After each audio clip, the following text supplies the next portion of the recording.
You're listening to the Doctor Is In podcast, brought to you by MartinClinic.com. During the episode, the doctors share a lot of information. As awesome as the info may be, it is not intended to diagnose, cure, treat, or prevent any disease. It's strictly for informational purposes. Hello.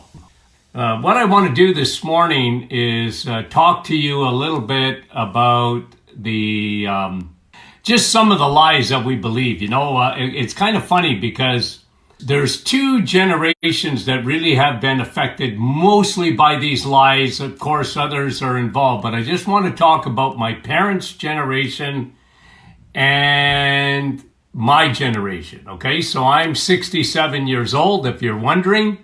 And I want to talk about the lies that we believe. There's a lot of lies that we believe that are not true. And I'm going to show you something because as I was in Florida, I talked to quite a few of my neighbors, and they're generally a little bit, some of them older than me, but, you know, my generation. And, you know, we're sitting around talking, and lovely people, by the way. But they, you know, they've been hoodwinked. They've been lied to. All of their lives have been lied to. Now, okay, so oatmeal, which is still probably one of the most popular choices for breakfast that you will see is oatmeal. So it's got a heart on the box, okay? And I always tell my patients, I actually have a box of cereal in my office. I leave it there, and I always say, see the heart on the box? If you eat this stuff, you're going to have a heart attack. But what I want to sort of mention this morning is that we believe nonsense, a lot of lies when it comes to our health, okay? And I just want to give you a little bit of history here, how this all started, okay? How did it start? It started with one man. Let me tell you a little bit of a story too. When I was in school, when we were taking orthopedics, okay, there was... we had a textbook by a guy named Cyriax. He was a British orthopedic surgeon, okay? Now you're talking, go back, okay, into the early 1970s. And this guy had a certain way to do certain things in orthopedics, and a lot of it was very good, by the way. But he had one thing I remember, that there was a way of treating injuries to the collarbone or a fractured collarbone. And I had already had a lot of background in this because my dad, you know, sort of showed me a lot of things in his practice, even before I went to school. And, you know, I looked at this Cyriax thing, and he said, well, no, what you do is you put the arm in a sling and you just let it heal. You let it'll knit itself, which it will. But my dad always believed, no, you have to set the bone, set it, and then tape it down. And put the arm in a sling, but tape down and set the bone first before. And sometimes now they do surgery or whatever. But in the 1970s, hook, line, and sinker, everybody was doing the way Cyriax wanted. Well, in the nutrition field, just to give you a little bit of history about nutrition, there was a guy that it happened right around the time that President Dwight Eisenhower, okay? Now, I was just a little kid when he was the president of the United States. But you know what he died of? He died of a heart attack. And you can imagine, he was the president of the United States. So that was big news back then, right? Well, there was a fella doing research and in the field of medicine, and he said that, well, President Eisenhower died because of cholesterol. His cholesterol was high. And this fella, his name was Ancel Keys, Keys. You can Google him if you want. And Ancel Keys started a hypothesis back in the 1950s that said cholesterol was at the root of heart disease. And the American Heart Association, which was very small in those days, actually funded some of his research. And later on, long after that, the cereal companies like Kellogg's and Post, they funded his research, because what he was saying is at the root of cholesterol was animal fat, eggs, meat, cheese, butter. He said, well, that's saturated fat, and saturated fat causes heart disease. And the whole world went for it. They did. They went hook, line, and sinker.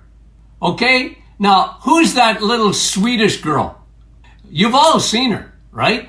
What's her name again? Guttenberg, or I can't even remember. She's the face, right? How do you argue with a 16-year-old girl? She's the face of climate change, right? And you can't argue with her. She's 16. What are you going to do? Tell her she's crazy? But all I'm saying is sometimes we believe things that are not necessarily true. And the world went for this cholesterol hoax. And it was a hypothesis. It was never proven. But you can imagine people like the cereal companies, Quaker and Post and Kellogg's, they loved it because they were telling people, quit eating bacon and eggs. They will give you cholesterol. Now, I want to tell you something about Dwight Eisenhower that sort of got lost in the shuffle. Because Dwight Eisenhower was smoking 4 or 5 packs of cigarettes a day.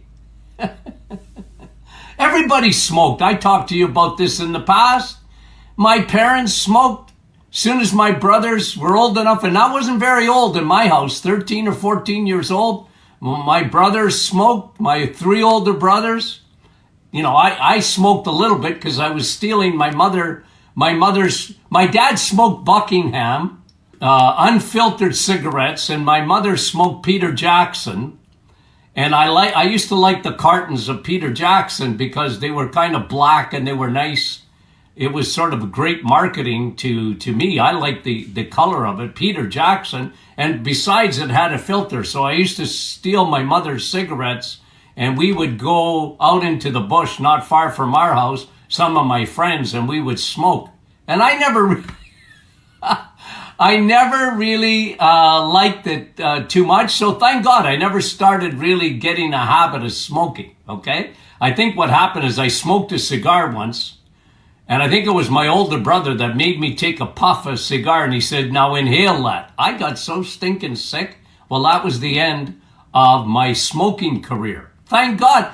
But what Ancel Keys never said, what Ancel Keys probably at first didn't even know, that Dwight Eisenhower was smoking 4 or 5 packs of cigarettes a day. That's what caused inflammation and atherosclerosis of his blood vessels, not saturated fat. But the whole world went for it. The whole world went for it. It was the greatest deception, in my opinion, of medical history. And what came out of that, of course, was the statin drugs, cholesterol-lowering medication, and Lipitor, to this day, is still the #1 selling drug of all time in the history of all drugs that have ever been sold. It was sold on the basis of cholesterol and lowering your cholesterol. And even today, like if you watch commercials on TV, you see the fireman going down the pole and giving everybody at the fire station a high five because I lowered my cholesterol. Well, that's stupid. Why do you want to lower your cholesterol? But my generation, okay, so when I was sitting around in Florida with my neighbors, lovely people, they were, you just listen, and I listened to them talking about how many medications they're on. I mean, it's unbelievable. Cholesterol lowering, aspirin, high blood pressure medication, diabetic medication, antidepressant, you name it. I mean, Incredible. So as I was sitting around, I listened to them, and this is my generation and my parents' generation. Now, my parents' generation pretty well all gone now. Nobody's alive to talk about it anymore. But my parents believed this hook, line, and sinker. Not so much my dad, because my dad was a diabetic, and he found out that in order to lower his blood sugar, my dad lowered all his carbohydrates. Incredible. In the 1960s, my dad came home and said he was a diabetic, and my dad ate steak 6 nights a week. He was smart, and he started exercising. Nobody jogged in my dad's day. My dad started jogging, not kidding you, 1967. 1967, my dad started jogging. Jogging? The only people that ever ran in 1967 were people that were running away from the police. There wasn't even a word for jogging. My dad, I believe, I never heard anybody that just went out for a run for the sake of going out for a run. But my dad did. My dad was a genius. He got ahead of the curve, and he stopped smoking too, by the way. Those 4 packs of cigarettes, my dad went cold turkey when he found out it wasn't good for him, because everybody smoked. Watch the old movies. Everybody's smoking. It's just part of their DNA back in those days, and my dad threw away his cigarettes. But Ancel Keys, imagine one guy having the influence that he did, changed the world. I always say, well, Eskimos don't get heart disease. Now, they die, the polar bears eat them, but they don't die from diseases that we have. These lifestyle diseases that really started to take effect in the 1940s and 1950s. Before that, people died of infection. They didn't die from what we die of today, which is still number one is heart disease. And, right on the tip. As a matter of fact, I read something last week that cancer in North America is inching its way up, taking over heart disease. Now, people still die, though, of heart disease more than they die of cancer. Okay, I think I used this statistic back a while ago. About 2,100 people every day in the United States die of heart disease and stroke, heart attack or stroke. And I think it's 1,600 people every day, 1,600 and change, die every day of cancer. And number 3 is Alzheimer's, which they die of, okay? Number 4 is diabetes. It used to be number 3. But in the 1950s, diabetes was number 100. Actually, it was number 50. You see, I look at the history of nutrition. Go back. And this is why the world has done what it has done. It believed a lie. It wasn't true. It was never true. So people started changing their diet to get rid of fat in their diet, the animal fat. Now, they still had fat in their diet in the form of polyunsaturated fats. That was the invention. Well, let me give you a little bit of history of seed oils, okay? When I talk about canola oil or rapeseed oil or corn oil or peanut oils, these are seed oils, okay? So when you see canola, and it sounds like you grow canola, but these are oils that you could literally run your car on, okay? They are so industrialized and so manufactured. So Procter and Gamble, you remember that name, 2 guys. They were in the soap business, and they found out if they took cottonseed oil, which was very cheap, and hydrogenated it at a very high temperature, they could make soap. Well, it wasn't long after the makers of Crisco. Now, you remember, that's my parents' generation. Crisco. I mean, it's still sold today, right? It's a vegetable oil. Vegetable must be good. Well, you see, Ancel Keys said it was good for you because he said, no, you don't want to use animal fat. You don't want to cook with butter. You don't want to cook with ghee or whatever you call it. You don't want to cook with that kind of stuff. That's fat. You don't want to cook with coconut oil. That's saturated fat, right? That's no good for you. So he said, cook with these seed oils and canola oil and safflower oil. And the problem with that, they have to be hydrogenated. They are highly industrialized. There's a lot of chemicals. They create a lot of free radical damage in the body. And this is a huge issue today. Okay? So what I'm saying is that this is big time issue today, because anything that you get that is stable has a shelf life.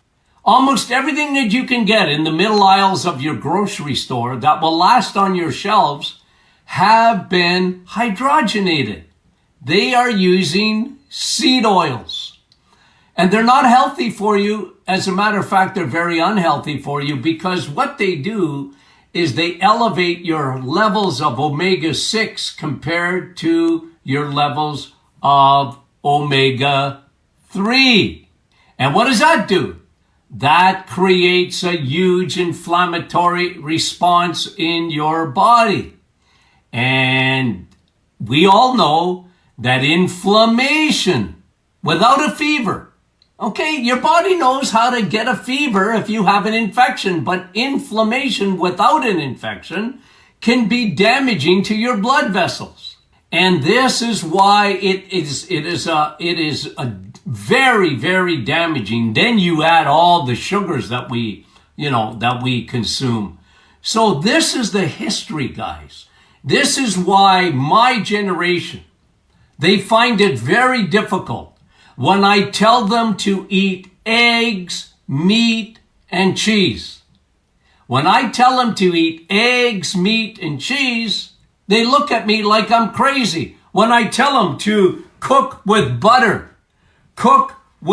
use, for example, coconut oil. One of my favorite oils is olive oil. Olive is not a vegetable, by the way, it's a fruit. Now, you don't put it in a fruit salad, but it's a great cooking because it doesn't denature. It's got a high smoke point. Butter's got a terrific smoke point.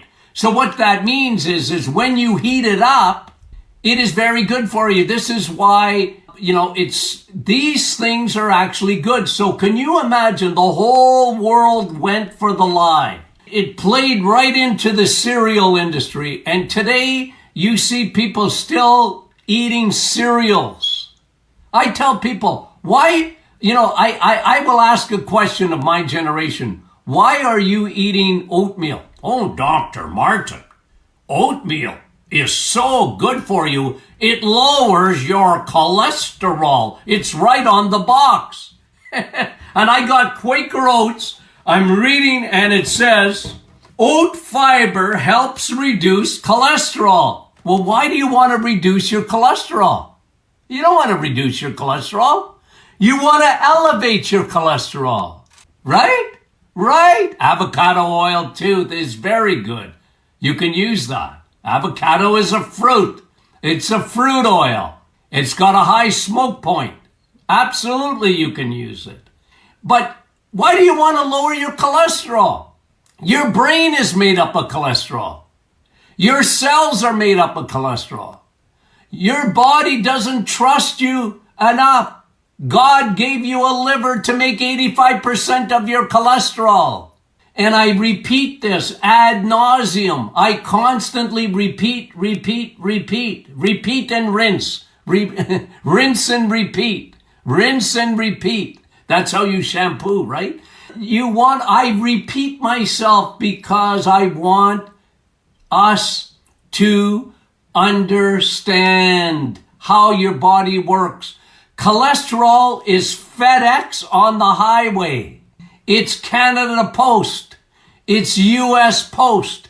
It will pick up your bad fats. What are bad fats? You guys should know this. They are called triglycerides.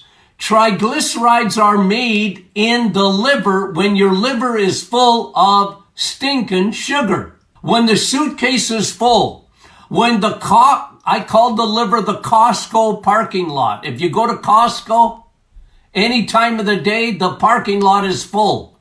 So it seems. Well, that's your liver, guys. Your liver's a suitcase. When it gets full, your body expels that glycogen in the form of triglycerides. 3 sugars make a fat ball. And what your body needs is cholesterol, HDL, good cholesterol. So when people, if you want to send me your blood work, don't send me, oh, doc, what does this mean? My total cholesterol. Made up by the pharmaceutical industry. Who cares what your total cholesterol is? I want to know what your triglycerides are, and I want to know what your HDL is. I don't care about your LDL. I don't care. It doesn't mean nothing to me. It might mean something to your doctor, but not to me. Okay? I know that's controversial. It's like me saying something against the environment. You know, like everybody has to believe the same thing. I'm not so convinced. Okay? You know what science is, guys? You know what science is?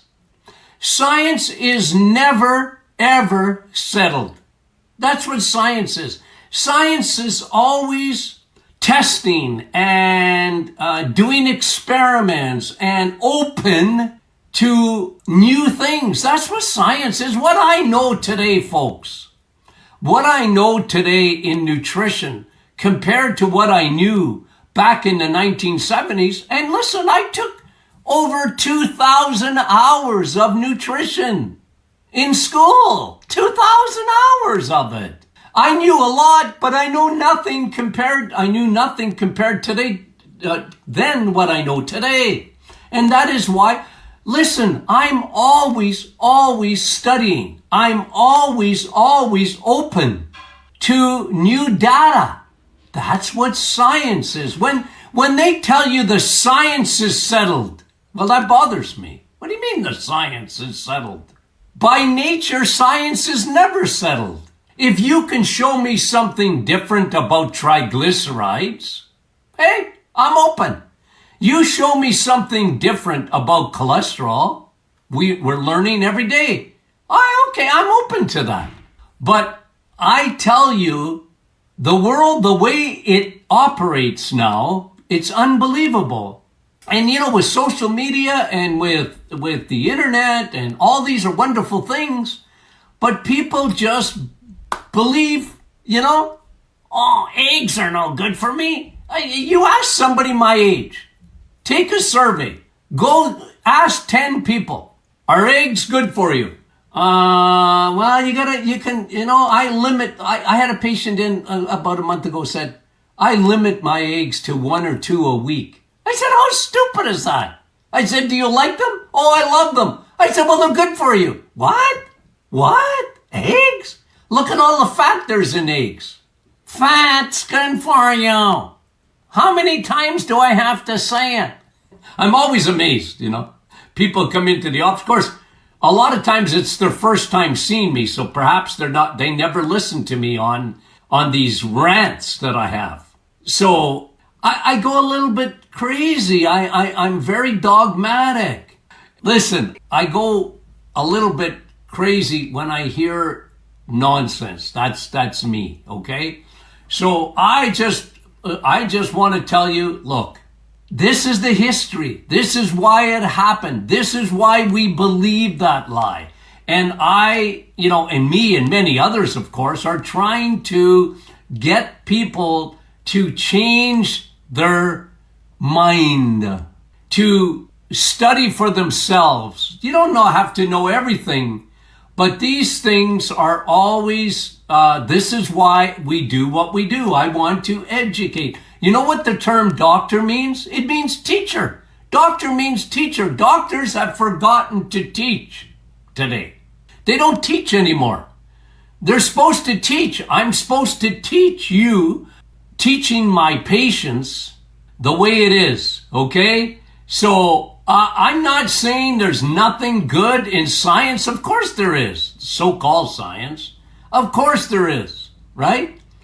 But all I'm saying is, look, when you understand the history of why we do what we do and why we believe in. So my generation and my parents' generation are the worst. If the doctor said, I want you to walk off a cliff here, it'll be good for you. In those days, they didn't even question it. Oh, my doctor said. My doctor said. Well, you know what? Question what your doctor says. I don't mind people questioning me. Question. That's why you want to ask me questions? This is why I want to answer your questions in terms of your health. I'm open. I want to be able to explain things to you, why you do what you do. And I tell you, folks, that when you are eating saturated fat from animal fat, it is so good for you. It is the opposite of what the world tells you out there. So thank you for listening to my rant this day, and we'll talk to you soon. You've reached the end of another Dr. is In podcast with your hosts, Dr. Martin Jr. and Sr. Be sure to catch our next episode, and thanks for listening.